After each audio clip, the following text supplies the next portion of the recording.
welcome back to another Insider.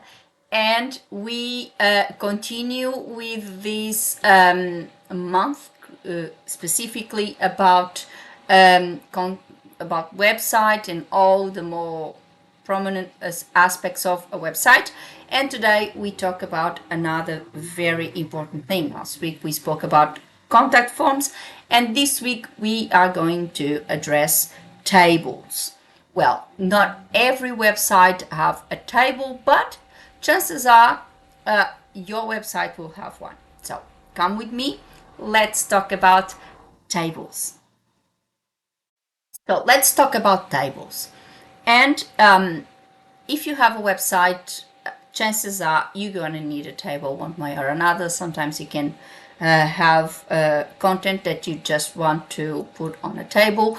And for me, the most important part, in my view, that requires a table is your price list.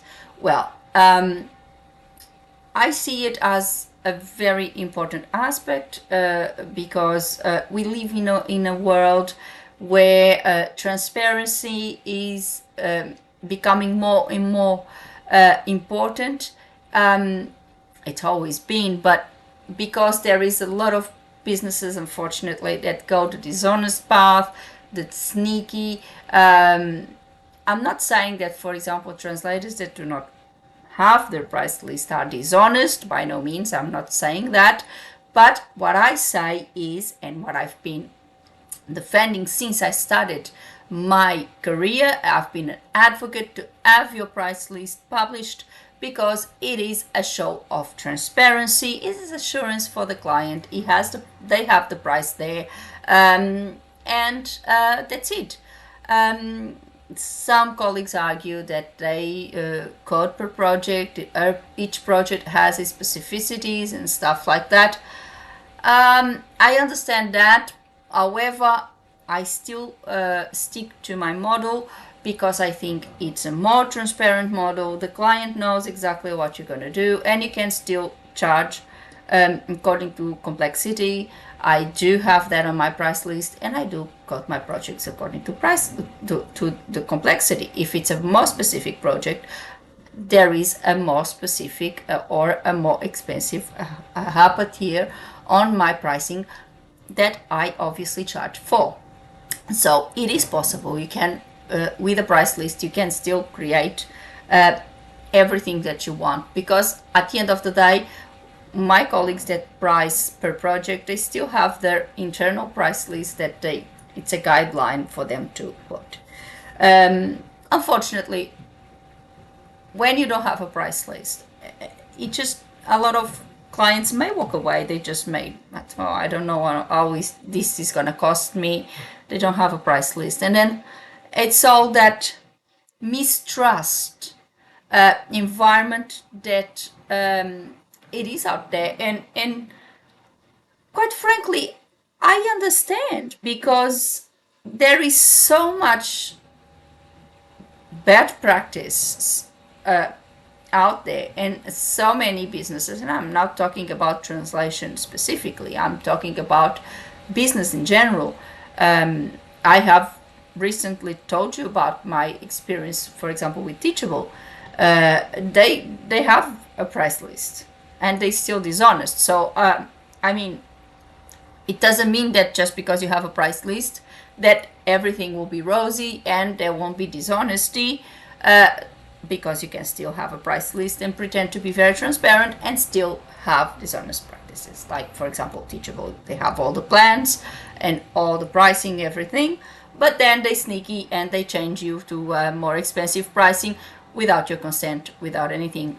And you would just know about it when you get hit with the payment, because they have it on automatic payment. They don't allow you to pay when the invoice comes. They just automatically renew it, and then that's what you get hit with. So at the end of the day, if a business wants to be dishonest, they will be regardless. But this is not the topic for this video today. It is about the tables, and I use the tables for my pricing.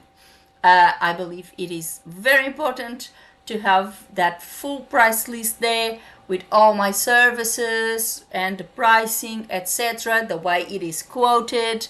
So the client knows before they contact me everything about my services, how I quote my services, the price that I charge for my services, everything. So they know it's there, they know, and then they make the decision. If they like what they read and they still want to contact me, I'll be very, very happy to assist them.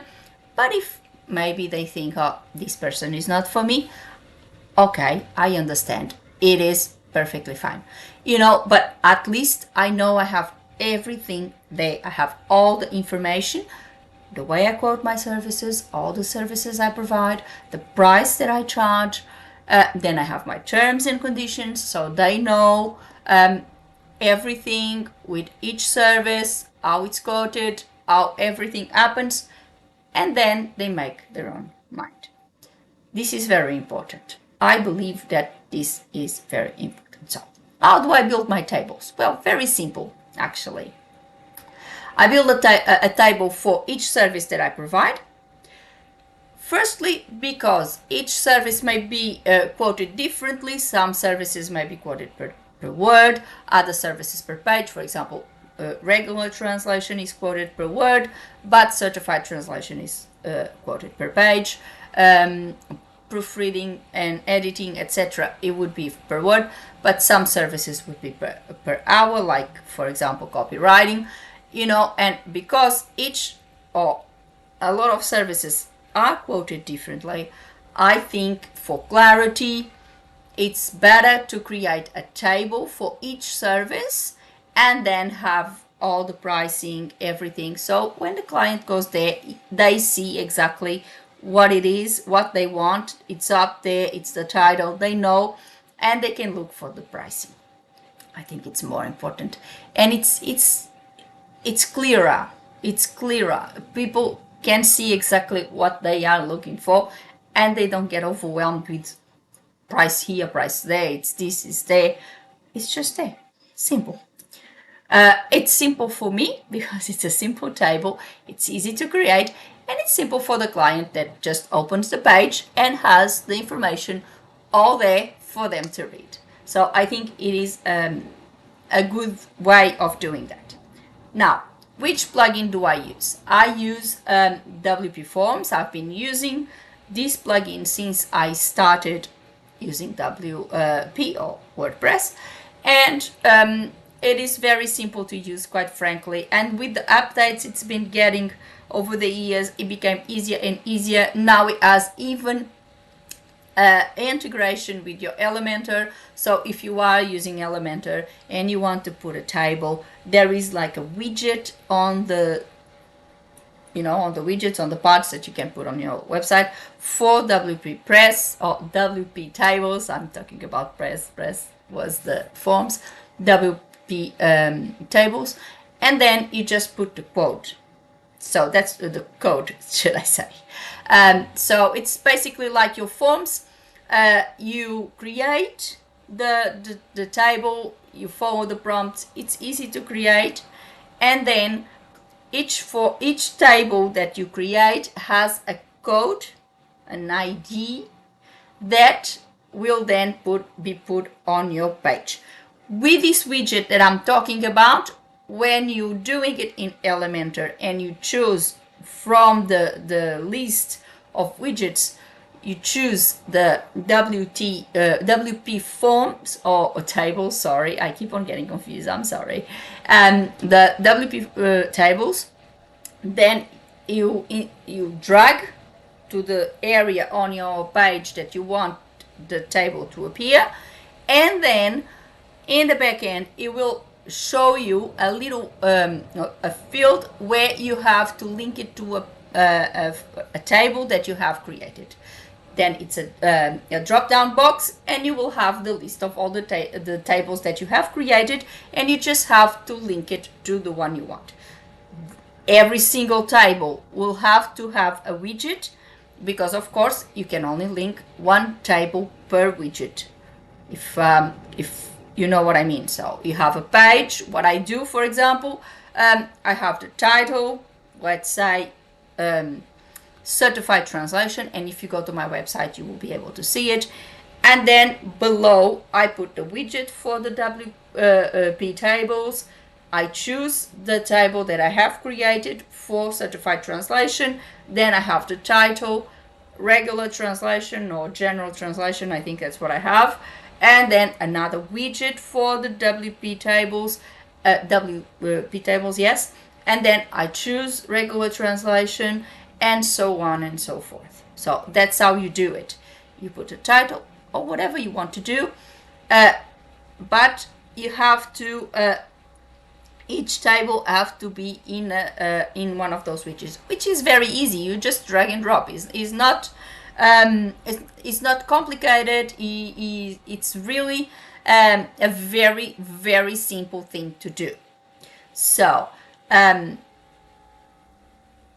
mean, doing the tables themselves, it may take you a little bit more because you have to do all the design, and there's a few codes involved. For example, if you want to merge cells, there's a code for merging columns and merging lines, so cells. So you have a few codes, but they have everything there for you that it really helps you. It's really simple. I've been using this plugin since I started using WordPress because I think it's easier to use. The result is nice because then you can accommodate your table to the specific space that you allocated in your page, because you create the page, you create the space where you're going to put that particular table, and then you put that widget on that space, and then what happens is the WordPress or Elementor opens up the table in that space that you allocated, and it just comes exactly the way you envision it, the way you wanted it to be. So it is very simple to use, and it doesn't take you long to build. It may be a couple of hours depending on the number of tables that you need to build. And that's what would take you a bit more time because you have to build all the lines, etc., etc. But then just drag and drop, select the table, and done. So it's simple. And it's an assurance for the clients. I really like to use this plugin. I really like the tables. I think it's an important part of any website, a price list or some sort of information about pricing, because it's an assurance for the client. I like to go to a page where I can see pricing and I can compare pricing. And for example, that happened with me recently when I was looking for another platform for my courses. A lot of these platforms, they just have sales funnels, which I've spoken about before, and they want you to contact them. I understand. I usually go and try to go to the main page to see if they have a price plan. Some have the price plan, some don't have the price plan. What they have, it's a pop-up window for you to contact them, and then they will go. I don't want that. I understand the marketing behind it. They just want you in their mailing list so they can start sending you emails. I don't work like that. I just want to have all the information for my clients, because shows transparency on my part. They see what I have, and then they make their own mind. Because at the end of the day, if I am going to put, for example, like these platforms, a pop-up window with a contact form for the client to contact me, I may have another client on my contact list. But if they're not interested in my services, what is the point? Because I am not going to spam them. I'm not going to keep on sending them emails because I know that may put them off. So at the end of the day, how lucrative would that exercise be? So I prefer that my clients have all the information, And if they have any questions, if they need more information, they can contact me anytime, and I'm very, very happy to clarify any further information that they need. And that's, of course, a given. Of course, I'm very happy to.